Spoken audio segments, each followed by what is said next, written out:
isa nga po si Congressman Liviste sa sources. Yes. Ipapakita rin niyo po ba sa amin yung pong text messages? Ako? Apo. Well, you know, Oo, ikaw. Gago ka ba? Ikaw nagbasa niyan eh. Ikaw nagsiwalat dyan eh. Tarantado pala to eh, no? Ayan na. So sabi ni Congressman Tino, no, hindi ko papakita sa inyo. Ang maganda magpapakita nito, si Libiste. Sa mga nagtatanong kung totoo bang may hawak akong iba pang ebidensya, kaya pinakausapan kung ako mag-abroad, maari na lamang ninyong panoorin ang mga pahayag ni na Representative Tino at Ege Erice. Ano yan, Nyek? Wow, mali. Nagtuturoan na kayo? So, kamusta po mga Streetwise? Ako po si Takero Miyamoto at welcome po sa aking munting channel. So, mga kababayan, meron po tayong update dito tungkol sa pinapakalat ng Makabayan Black na di umanong text message daw sa pagitan ni dating Yusek Adrian Bersamin at saka ni Presidente Bongbong Marcos. At ang pinag-uusapan daw po nila dito tungkol sa kickback ng manumalyang flood control scandal. So alam niyo kung anong update natin dito? Ang nakakatawa dito, hindi na nila inaamin kung kanino galing yung source. Ngayon na tinuturo ngayon ni Congressman Tino, ang source daw po si Libiste. Ngayon, pag si Libiste naman ang tinanong ninyo, ang tinuturo niya naman, si Tino. So ano ba talaga? So anong alam niyo kung ano gusto kong sabihin dito? Pag ganyan po kasi na nagtuturoan sila, bakit pinapatulad ang media? Kaya lumalaki eh. In the first place, mga ka-Streetwise, walang kwentang pag-uusapan yan kung sa simula pa lang, hindi na po malinaw at hindi nila pinapakita yung text message. At in the first place po, hindi po verified yung text message. So pakita ko sa inyo anong kagagawan nila dito, no? So ito na balita ito sa GMA News. O sabi dito, basahin natin, sabi dito, may palitan umano ng text message sina Pangulong Bongbong Marcos at dating Yusek Adrian Bersamin kaugnay sa kickback sa flood control. O yan ang sinasabi nila.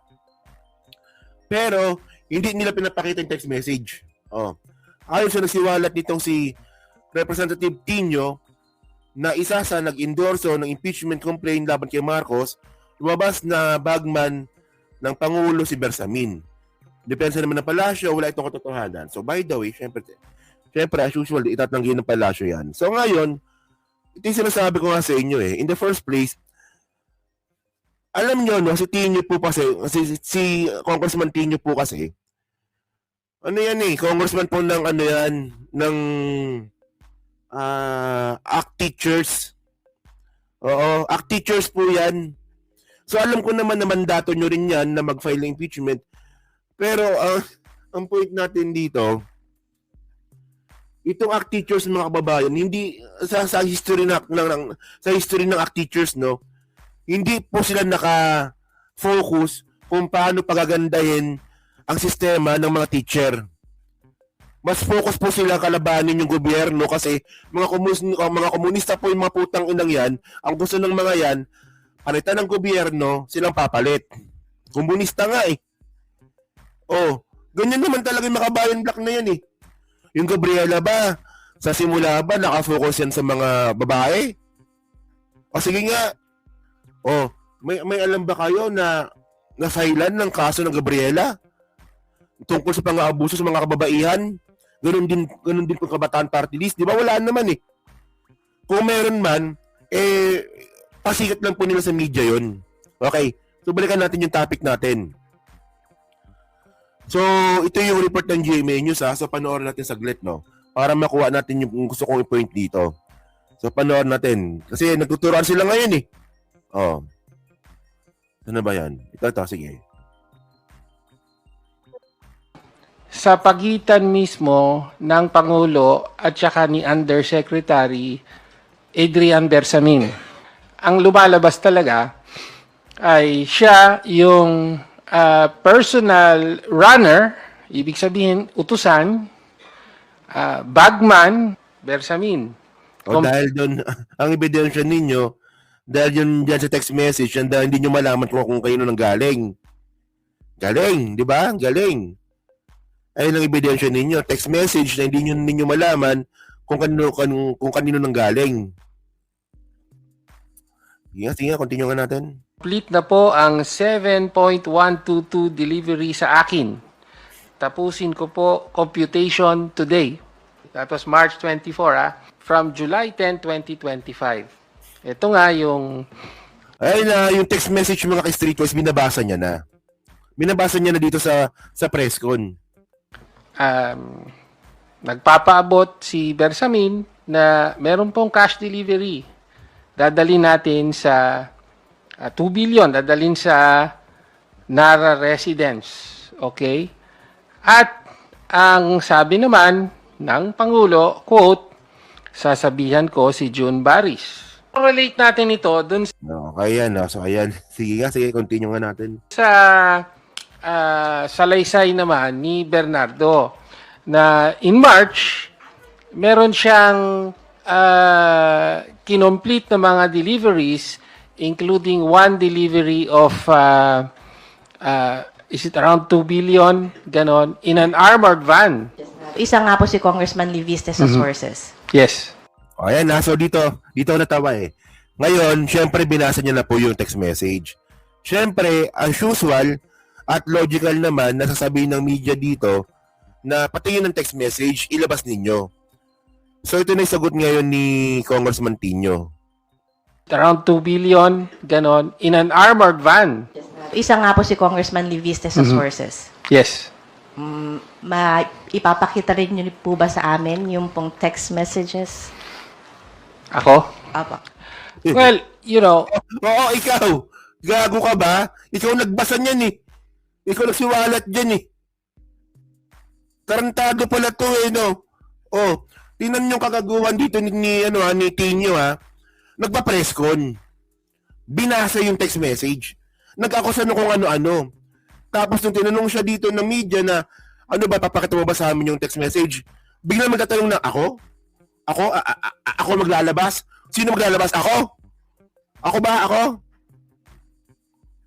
Gago pala. Hindi nga, di ba, nakita nyo, kagaguhan talaga to eh. Alam nyo, no, ang nakakatawa kasi dito, yung timing kasi, di ba? Kung kailan nabasura yung impeachment complaint kay PBBM, saka naman nila nilabas ito. Sana, ang point lang natin dito, sana, sinama nyo na yan sa complaint. Eh, ba't nyo sinama? Oh.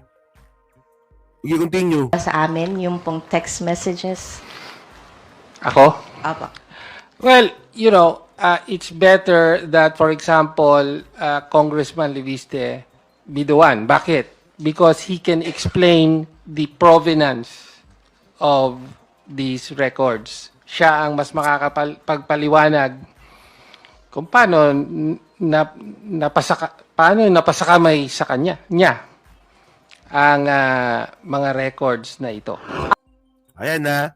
So, sabi ni Congressman Tino, no, hindi ko ipapakita sa inyo. Ang maganda magpapakita nito, si Libiste. Eh, si Libiste ngayon, mga babae, nasa abroad, nagtatago. Oh, hindi ko nga alam kung, ano ko ba, ano ba sarili siyang issue. Dapat hindi pinalabas ng bansa yun eh. Kasi baka mamaya, malaki pa lang ninakaw nun, no? Nung sa ano niya. Baka kumikbak din yun dun sa kanyang kumpanya, no? So ngayon, tingnan nyo to ha, mga kababayan, no? So, sabi ni Tino, no? Ako maglalabas? O, ang mas maganda, ang maglabas nito si Libiste. O, ngayon, sabi naman ni Libiste, sumagot si Libiste. Sabi niya, sa mga nagtatanong kung totoo bang may hawak akong ebidensya pang, ulitin ko sa mga nagtatanong kung totoo bang may hawak akong iba pang ebidensya, kaya pinakausapan kung ako mag-abroad, maaari na lamang ninyong panoorin ang mga pahayag ni na Representative Tino at Ege Erice. Si Erice. Hindi ako magbibigay ng bagong pahayag, maaaring tingnan na lamang itong nakaraang post ko. Ayan, tingnan ninyo Oh. Ano to? Wow, mali. Di ba nagpa-presscon kayo, binasa mo, tapos sabi ni Erice, si Libiste yung makakapagsagot niyan. Ngayon, nung tinanong naman si Libiste, hindi, ang makapagsagot naman yan si Erice at saka si Tino. Eh, gago nga. Ano yan, Nyek? Wow, mali. Nagtuturoan na kayo? O, di ba, ayan ang sinasabi ko eh. Di ba? Hindi verified yung text message. Pero kung makapagbalita tong media natin, masyadong sensationalized, no? Nakakala mo, no, na nakakapag-create na nga po ng confusion sa mga tao. Alam nyo, kapag bullshit po kasi yung ebidensya, sana wag na patulan. O, di ba? Pero by the way, no, ang nakakatawa kasi dito, no, dahil nga po sa Makabayan Black nga po yung naglabas ng peking text message na yan, hindi rin ito pinapatulan ng mga DDS. Oo. Wala. Parang, napansin ko parang wala silang pakialam dyan eh. Kasi puta, Makabayan Black naglabas. Maniniwala ba kasi Makabayan Black? Nang gusto lang naman yan, ipalitan ang gobyerno ng komunista at sila yung ipalit. Sila yung iupo. Ganyan naman talaga gusto ng mga yan, simula pa lang eh. Nung nabubuhay pa si Joma Season, di ba? So yun mga streetwise, no? So kayo po, ano masasabi nyo nga po dito sa katarantaduhan na naman po na ginawa ng Makabayan Black. Actually, update lang naman to kasi nagawin ko na ng content to kanina eh. So, ano ba, di ba? Kanino ba talaga nanggaling yung text message? Baka nagtuturoan kayo ngayon. Oh. Tapos ang nakakatawa dito, si Erice umeepal pa. Ako hindi ako naniniwala na si Erice nakita yung text message. Kasi wala naman text message talaga. Umeepal lang po talaga yung buhaka ng inang yan. Umeepal lang yan. Oh, tatandang mo yan, umeepal ka pa. Oh. So yun mga kababayan, so kayo po, naniniwala ba kayo dito sa text message po na to? At ano rin pumasabi nyo nga po dito, na ngayon nga po, hindi na po nila malaman kung saan na nga po nanggaling yung text message na yan. Kasi nga po, sila mismo nagtuturoan na. Ah, di ba? So yun mga streetwise, no? Yan, anong masabi nyo nga po dito? So pa-comment lang po sa baba at binabasa ko pong lahat yan. At syempre, yan po sa Team Replay. So pa-like, pa-subscribe, pag di na makalabisan, pa-share na rin po ng content natin ngayon. So thank you mga streetwise. Kita na lang ulit tayo sa susunod nating content. So thank you, salamat, and bye-bye.